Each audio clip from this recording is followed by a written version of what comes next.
Welcome to The Explainer. I'm thrilled to have you here. In the world of information security management, especially when we're talking about the ISO/IEC 4201/2023 framework, there's this common, kind of dangerous misconception. People think that once a security incident is resolved, well, the job is done. But actually, the reality is the exact opposite. Sure, the immediate fire might be out, but the real work, the heavy lifting of continuous improvement and building long-term resilience, is literally just beginning. Okay, let's dive into this. Say we've successfully isolated the affected servers, the malware is completely eradicated, and boom, our systems are back online. We can all just breathe a massive sigh of relief, right? Well, temporarily. Because this is exactly the moment we need to shift our mindset and kick off what I like to call the investigative autopsy. We've got to put on our detective hats and rigorously analyze the event to ensure that this specific breach, or honestly anything even remotely similar to it, never happens again. To navigate this framework, we have a clear, highly structured roadmap for today. We'll cover 1, the post-incident review, 2, finding the root cause, 3, measuring success with KPIs, 4, enter the lead auditor, and 5, documenting for improvement. Let's get started. Section 1, the post-incident review. Listen, learning from a security incident isn't just some optional afterthought, it is an absolute mandatory mechanism for survival. Under ISO/IEC 42001/2023, learning from the incident is just as critical as stopping it. We have to shift from reactive crisis management to proactive defense. First up, obviously, we contain the threat, stop the bleeding, but then we immediately pivot to conducting a root cause analysis. And finally, we implement preventative actions. This sequence, that's exactly what transforms a vulnerability into a fortified defense. Section 2, finding the root cause. Right, so here is where we enter the investigation phase and systematically peel back the layers of the incident. We aren't just hunting for a technical glitch, we're searching for the systemic failure. The standard defines root cause analysis as identifying the underlying vulnerability or process failure that caused the incident. Think of it like this. If an employee clicks on a malicious link in a phishing email, well, that click is the immediate cause.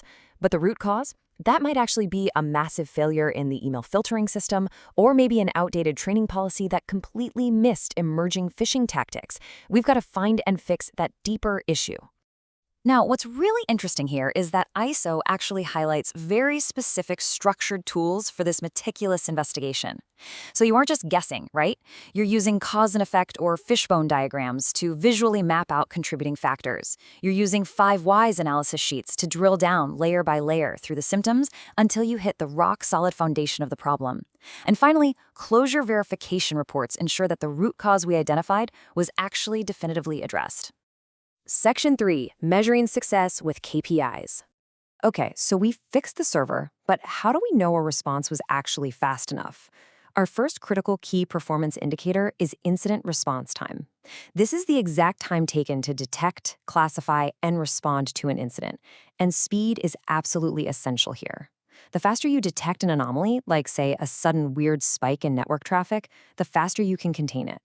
Aggressively tracking this metric helps us minimize both operational downtime and the massive financial damage that always comes with prolonged exposure.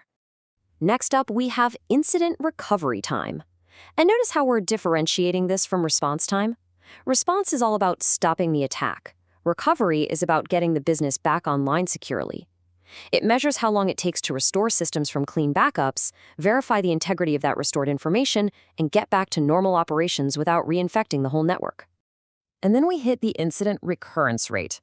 This is the frequency of similar incidents occurring after you've taken mitigation actions. Honestly, this is the ultimate test of a system's resilience. Under ISO standards, this metric is the absolute cornerstone of the Plan, Do, Check, Act cycle. It tells you, point blank, if your continuous improvement efforts are actually working or if you're just spinning your wheels. 0%. That is our bold, totally uncompromising goal for the recurrence rate, because the logic here is super simple. If we see the exact same incident happen twice, it means our root cause analysis and our subsequent corrective actions completely failed. A recurrence means we just patched a symptom, not the underlying vulnerability. No way around it.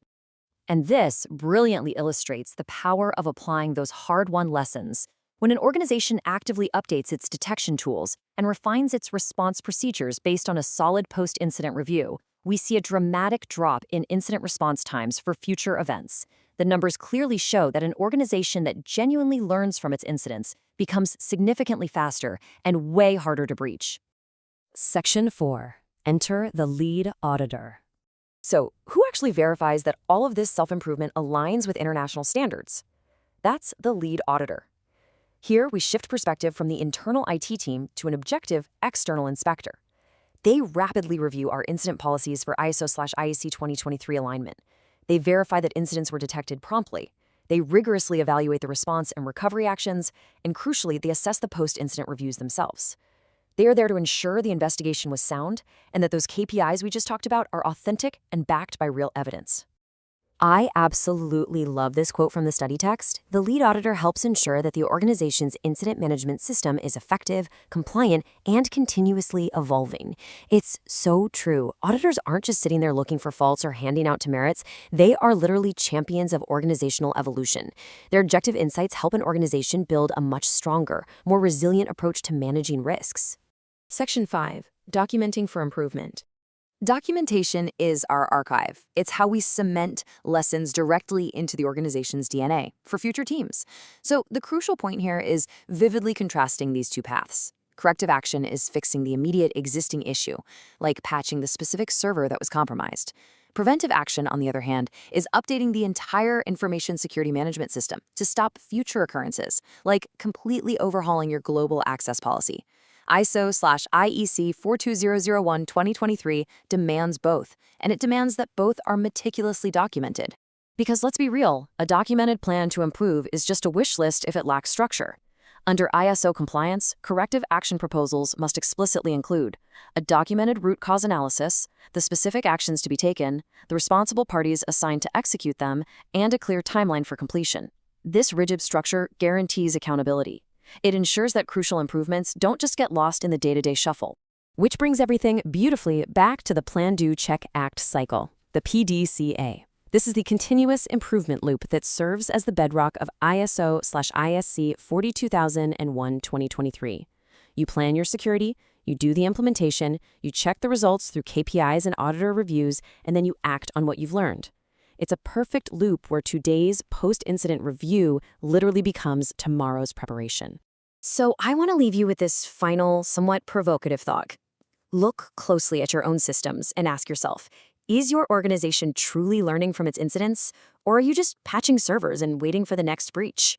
By fully embracing rigorous post-incident reviews, tracking those critical KPIs, and thoroughly documenting corrective actions, you can transform every single threat into a stepping stone for an impenetrable system. Thank you so much for joining me in this explainer, and keep continuously improving.